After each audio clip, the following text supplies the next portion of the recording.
কালকে রাতের বেলা 2:30-এর দিকে তারা আবার অ্যাম্বুলেন্স নিয়ে আসছে।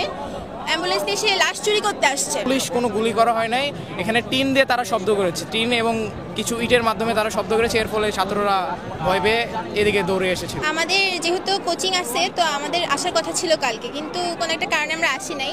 পরে যখন এই ঘটনাটা শুনছি পরে আমরা আসছি, আসার পরে আমরা দেখছি মানে নিজের চোখে আমরা দেখছি যে প্রায় 20 থেকে 30টা লাশ। তখন প্রায় 1:30 মতো বাজে, তখন হচ্ছে অনেকগুলো লাশ নিয়ে যাচ্ছিলো, ইভেন ওইখানে একটা মেয়ের লাশ পড়েছিল। তো পরে যখন আমরা শুনলাম যে গণমাধ্যমে প্রচার করা হচ্ছে 19 বা 20টা লাশের কথা, এখন আমরা নিজের চোখেই দেখেছি 20-30টা লাশ নিয়ে যেতে। তারপরে আমরা শুনছি আরো 200-র উপরে।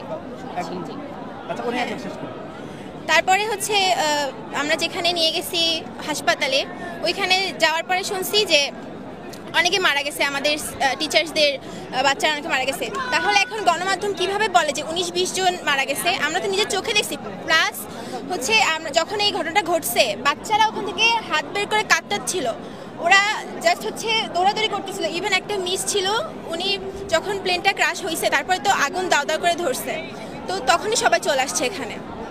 তখন হচ্ছে বাচ্চাগুলো হাত বের করেছিল, ইভেন এমনও হয়েছে যে হাতগুলো গ্রিলের গায়ে আছে কিন্তু বডি পড়ে গেছে। তো আমাদের চোখের সামনে আমরা এতটুকুই দেখছি। আর এই যে হাহাকার, এই যে মায়েদের আহাজারি, অনেকে সন্তানকে ফিরে পেয়েছে কিন্তু অনেকে পায় নাই। তো আমরা এতটুকু বলতে পারি যে এই যে গণমাধ্যমে মিথ্যা প্রচার করা হচ্ছে, তারপরে হচ্ছে কালকে রাতের বেলা 2:30-এর দিকে তারা আবার অ্যাম্বুলেন্স নিয়ে আসছে, অ্যাম্বুলেন্স নিয়ে এসে লাশ চুরি করতে আসছে। তো যদি আমাদেরকে জানানো হয়েছে যে লাশ আর নাই, সব কিছু নেওয়া হয়ে গেছে, তাহলে আবার কেন অ্যাম্বুলেন্স নিয়ে আসা হয়েছে? আবার কেন অ্যাম্বুলেন্স নিয়ে এখানে আসছে? আর ওরা পুরোটা লাশ ধামাচাপা দেওয়ার চেষ্টা করছে। তো মারা তো গেছে, এখন তো আর এগুলো কিছু করা যাবে না। তাহলে এগুলো লুকানোর কি আছে? আর এখানে তো রাজনীতি, ইভেন যখন বাচ্চাগুলো সবাই বলতেছে যে আপনারা রাস্তা ফাঁকা করেন, তারা এখানে কি করতেছে? তারা রাজনীতি ঢুকাই দিছে। তাদের জন্য তাদের ভিড়ে বাচ্চাগুলোকে নিয়ে যাওয়া যাচ্ছে না। তো আমাদের আর কিছু বলার নেই। আমরা মনে করছি যে 200+ মারা গেছে, কিন্তু এখানে বলা হচ্ছে 12-13 জন এরকম বলে ধামাচাপা দেওয়া হচ্ছে। আর প্লাস হচ্ছে গতকাল রাতে হচ্ছে লাশ চুরি করা হয়েছে, মানে স্টুডেন্টদের আড়ালে লাশ চুরি করে নিয়ে যাওয়ার ট্রাই করছে ওরা। বাট স্টুডেন্টদের যারা হচ্ছে হোস্টেলে থাকে ওরা আটকাইছে, আই গেস ওরা হচ্ছে আটকাইছে, দেন হচ্ছে ওরা নিতে পারে নাই। ওরা হচ্ছে নিয়ে গেছে, বাট হচ্ছে অনেক কম নিয়ে যেতে পারছে, মানে স্টুডেন্ট আটকানোর জন্য।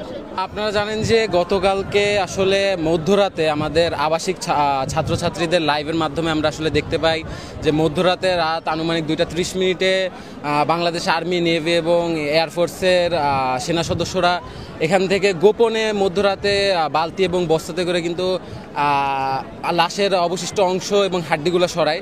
তখন হচ্ছে আমরা কিছু শিক্ষার্থী এখানে আসি এবং ঘটনা সম্পর্কে 100% নিশ্চিত হই এবং আজকের এই 6 দফা দাবি নিয়ে এখানে আসলে হাজির হই। এবং আপনারা আরও জানেন যে তারা বর্তমানে প্রকাশ করছে যে 25 জনের মতো নিহত হয়েছে, কিন্তু আমরা যারা তখন ঘটনাস্থলে উপস্থিত ছিলাম, স্কাউট, রোভার, বিএনসি ইউনিট, আমরা নিজেরাই 50-এর অধিক লাশ উদ্ধার করেছি। তাহলে তারা এখন কিভাবে আসলে 25 জনের কথা বলে?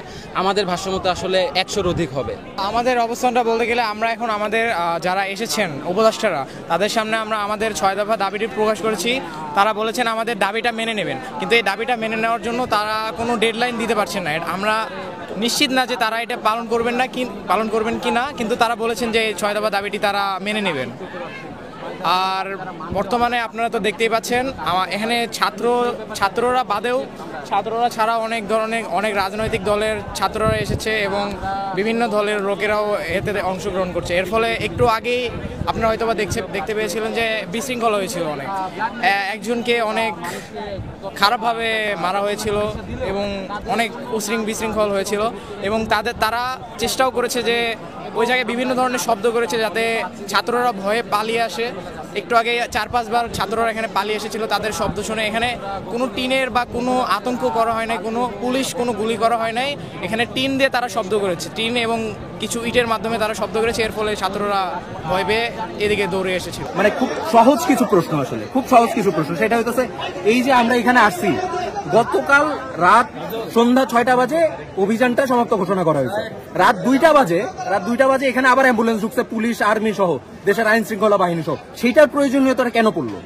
এই প্রশ্নগুলোই তো আমাদের মনে আসলে উদ্রেক হয় যে একটা অভিযান যেটা সন্ধ্যা 6টা বাজে শেষ হয়ে গেল, রাত 2টা বাজে এখানে অ্যাম্বুলেন্স ঢুকলো, পুরা দেশের মানুষ বলতেছে যে লাশ গুম হচ্ছে, কিন্তু আসল পরিস্থিতিটা কেউই জানতেছে না। তো এই ধোঁয়াশাটার ভিতরে আমাদের রাখা কেন হয়েছে?